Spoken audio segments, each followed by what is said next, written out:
Hello, Highland Secrets, JJ925.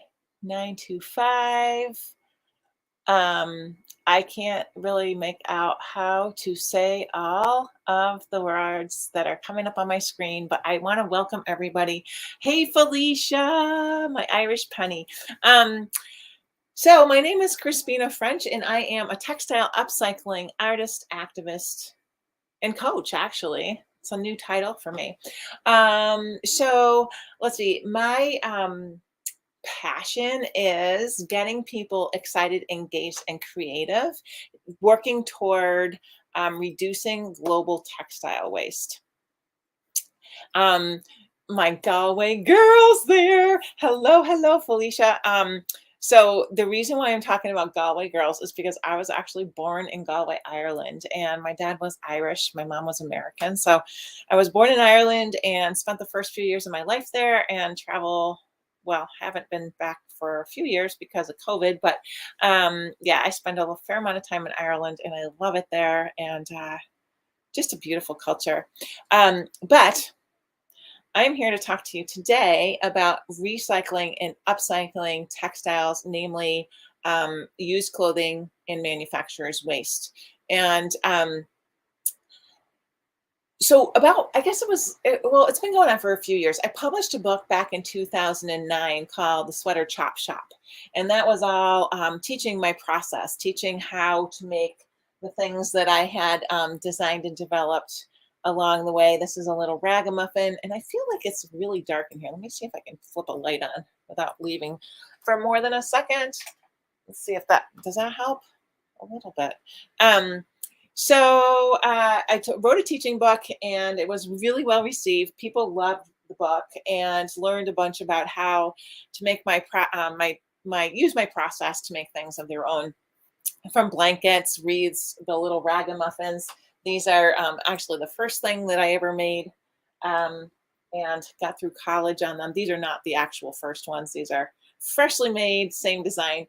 And about it, I guess it was within the last year in 2021, it became very clear to me that what people really wanted to learn from me was how to have a successful, truly sustainable textile upcycling business.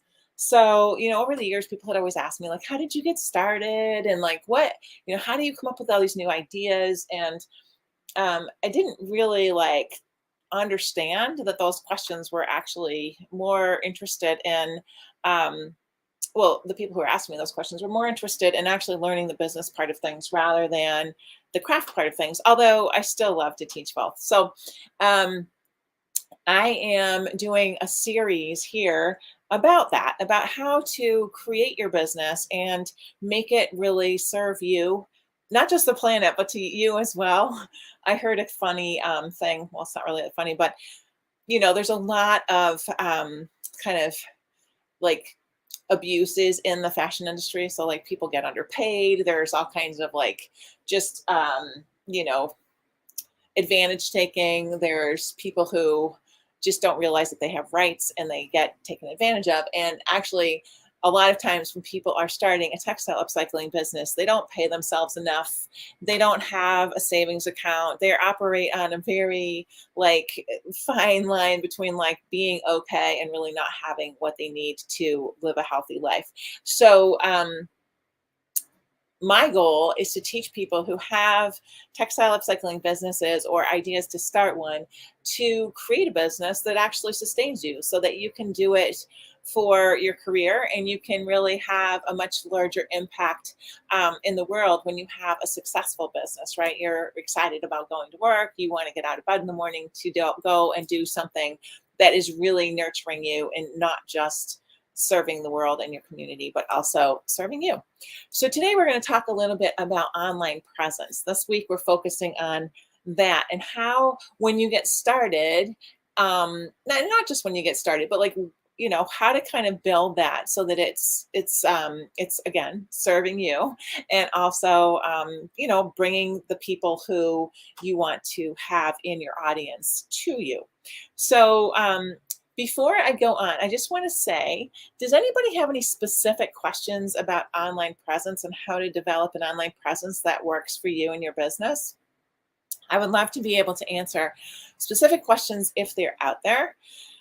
And if there's no specific questions, or if you think of one when you watch this as a recording, feel free to just leave a comment. I will go back. I look at the questions and the comments all week until next Tuesday. I do a live on Tuesday each week, right here at 11 a.m. Eastern Standard Time. I'm in Western Massachusetts, United States. So this is my 11 o'clock in the morning on Tuesdays.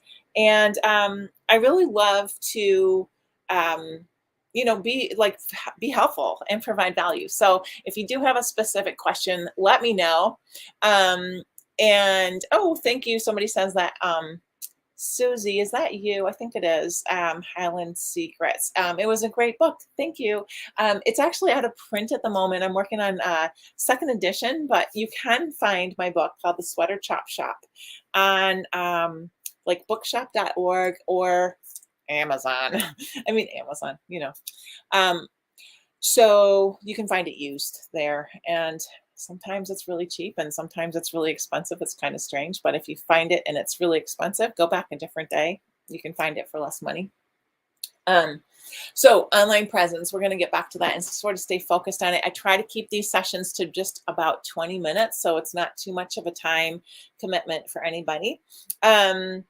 So the online presence is really important, and it's actually something that was not available to me when I started my business. My business was founded in 1989, and I did get my first website in 1990, and I didn't really know what I was buying. I had no idea. I was like trying to understand my friend Dave, who was a really early adopter of the whole internet, the World Wide Web, as we called it back in the day.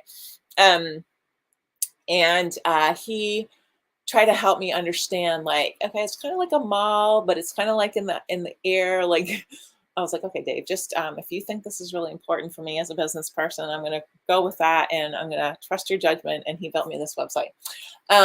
But over the years, of course, it's grown, and here we are today with all kinds of different platforms. Like right now, I am streaming on 4 different platforms. So I have Instagram. Hi, Instagram. I have Facebook. Hello. YouTube, and also LinkedIn. So talk about online presence, right? It's pretty easy to do what I'm doing right now. I use something called StreamYard, which is it's a website and a platform that you can use to stream in multi locations all at once. The only location that I'm streaming on right now that is not part of my StreamYard is Instagram, because you can't stream on Instagram unless you're directly streaming. And when I say streaming, what I mean is I'm live. This is called a live stream. I'm talking to you from my studio in Beckett, Massachusetts right now. So if you're live, give me a shout out. Where are you tuning in from today? Oh, hey, Kim. Second edition is coming up. Yes.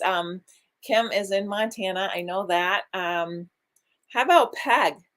Peg Kell? Where are you from? And how about the Upstart Gallery? Where are you located? Let me know, because it's always so interesting to, I actually have a map that I'm going to hang it so you guys can see it. And we're going to put little pins, or maybe like little Post-it notes so they don't poke a hole in the map, to see. Reno, Nevada. Oh, it's Jen. Hey, how are you in your new house? That's so cool to see you here. Thanks for coming. And Sharon Chandler is in Portland, Maine. How cool. Nice to see you, Sharon. Thanks for tuning in today. Okay, so online presence. When you get started, and if you're just kind of thinking about this, or if your business is kind of micro right now, you do not need a website.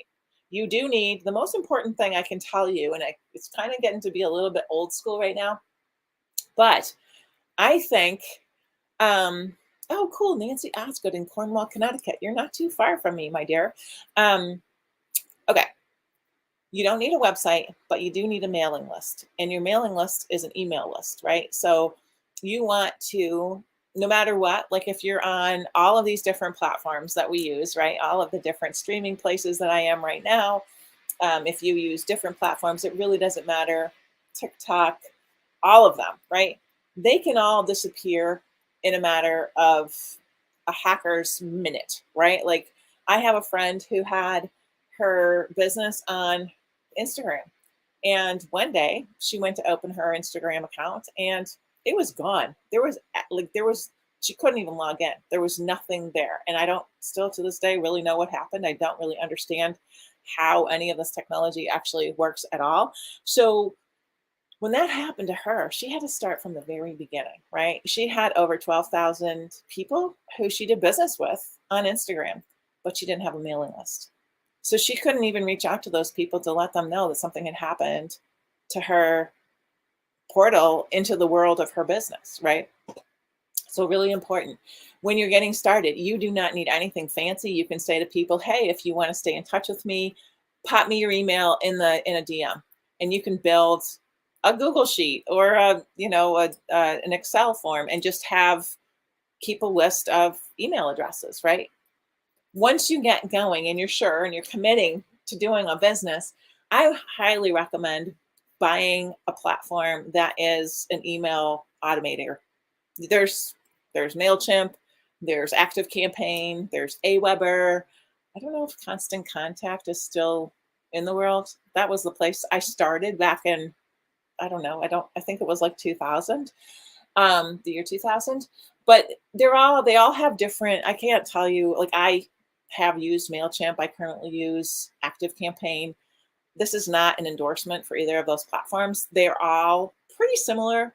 They have different things that work well for some people, and whatever, you can choose the one that works well for you. And once you start going, like you can start, most of the platforms have kind of like an entry level you can get started with. That's free. And once you get above, if it's 100 names or 100, email addresses in your list, they start to charge you. That usually the more email addresses you have on your list, the more it costs for you to maintain your list with whatever platform you choose. So that's really important. And the reason that that's important is because you want to communicate with your people, right? I love to communicate with you guys. One of the things that I do, which really helps me so much, and I can't even thank you enough for being part of my kind of audience, is I interview people. As a matter of fact, I'm just going to put this out there. If anybody's interested today in scheduling a 30-minute interview with me to talk about where you are in your textile upcycling journey, pop your name in the comments. I will send you on a direct message or an email a way to schedule with me, and we can sit down for 30 minutes. I interview anywhere from 3 to 7 people every month. And sometimes they're people who I, find, like I'm finding you guys today. Sometimes they're people who have purchased something from me or have sent me an email or have somehow like reached into my sphere, and I say, hey, this is an interesting person. I'd like to learn more about where they are.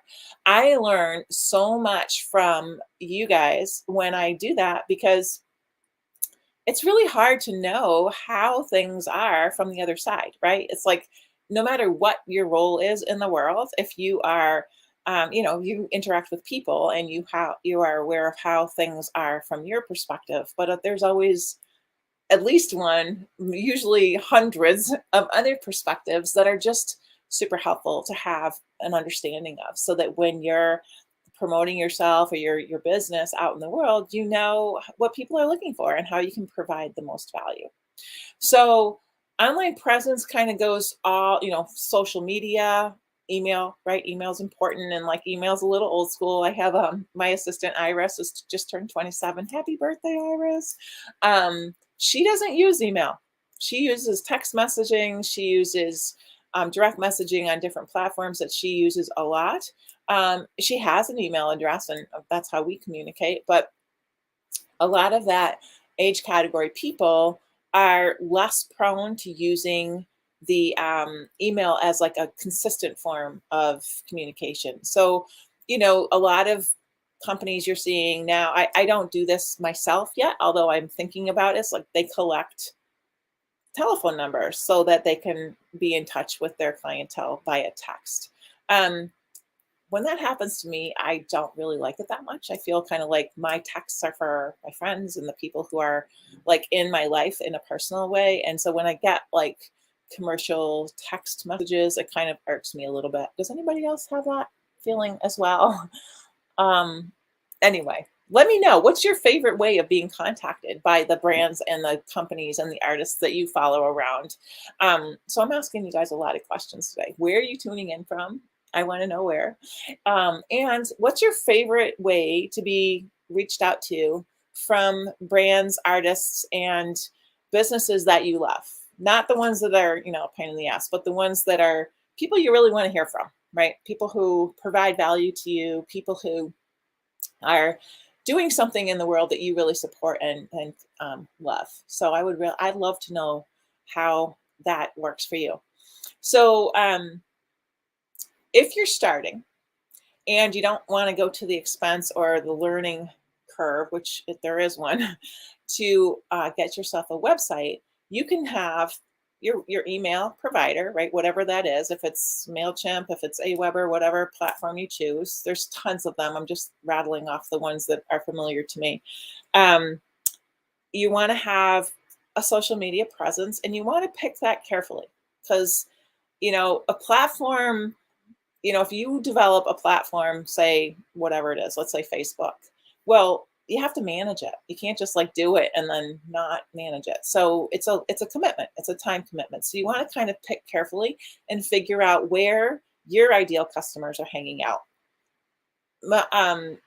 Facebook trends a little on the older side, whereas Instagram is a little younger. TikTok, I think, is even younger. I think Instagram's kind of like 30, 40, right? And then TikTok, I think we've got like the younger side, like teenagers to, 20s, I think are mostly on TikTok.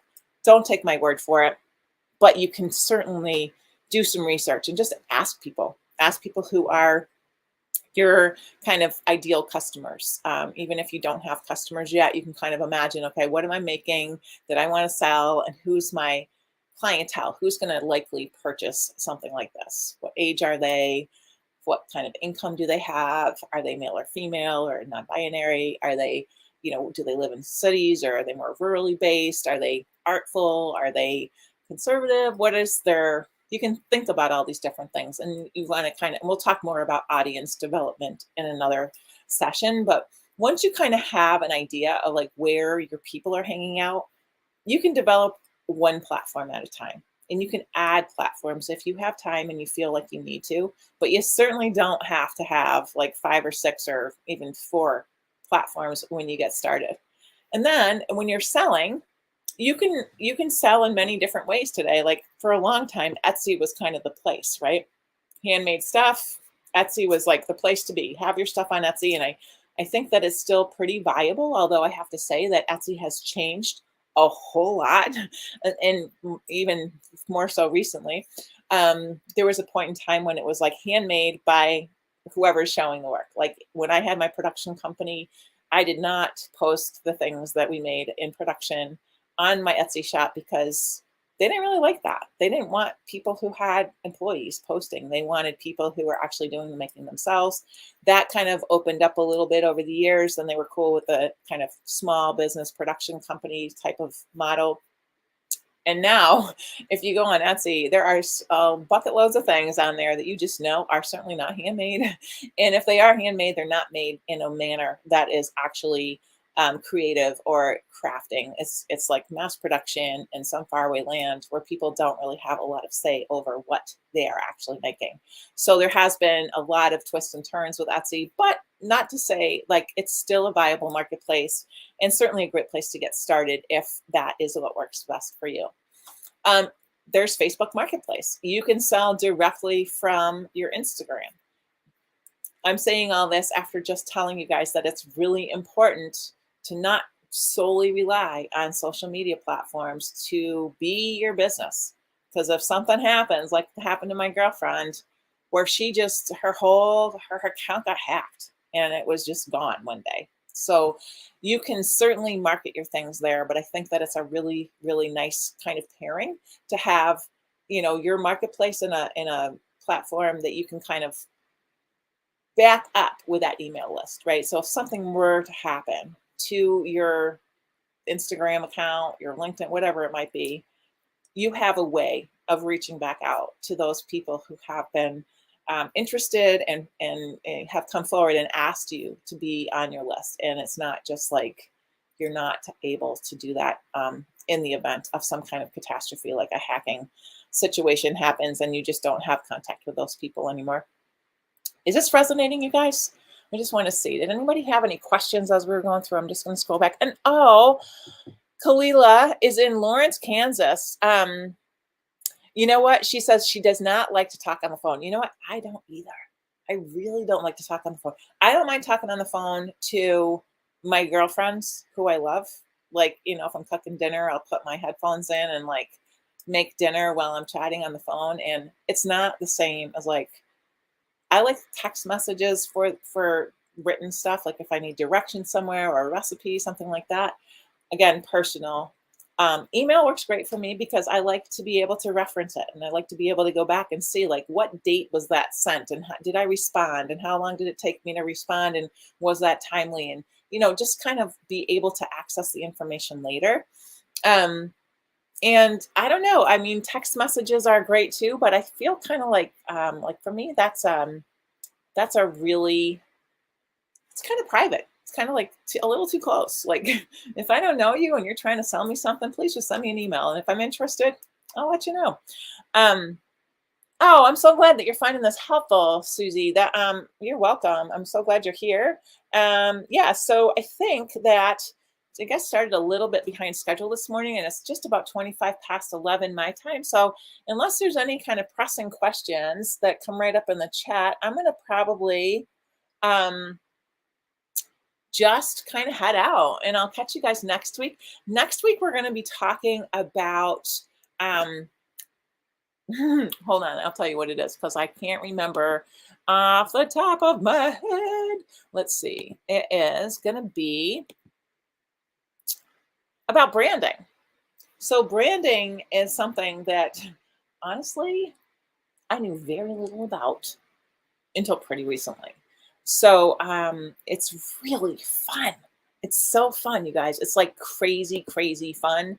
And it's really, it just makes everything easier, right? Like you don't have to worry about redesigning everything every time you do it, right? You can just design a form and your logo and your colors, and you can kind of like build a lot of recognition by using branding. So we are going to talk more about that next week. If you ever have a subject matter that you have questions about and you would like to discuss in a setting like this, leave me a comment. It's always fun to know. And the thing that I really enjoy is knowing that I'm helping you guys. So if you're feeling like, geez, I really wish you would talk about product design or whatever, let me know and I'll schedule it in. And I just want to thank everybody for their time today. I hope y'all have a really super sweet Tuesday, and I will see you next week.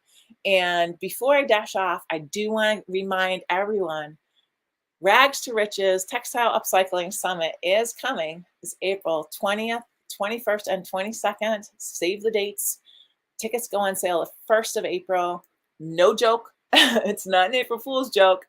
And we have our presenters are knocking my socks off. They're amazing. So yeah, Maxine Badup wrote the book called Unraveled. It's the story, the life cycle of a garment. Oh my gosh, you guys, she is going to be with us for the Textile Upcycling Summit in April. She and 19 other really amazing like leaders in textile upcycling who are all going to share their expertise and knowledge so that you can just harness that and know that it's so possible and so good and so empowering to build your life around doing something that serves you and the planet and your community. So with that, have a great week, everybody. Thanks for being here today. And let's just see if I can figure out. There we go.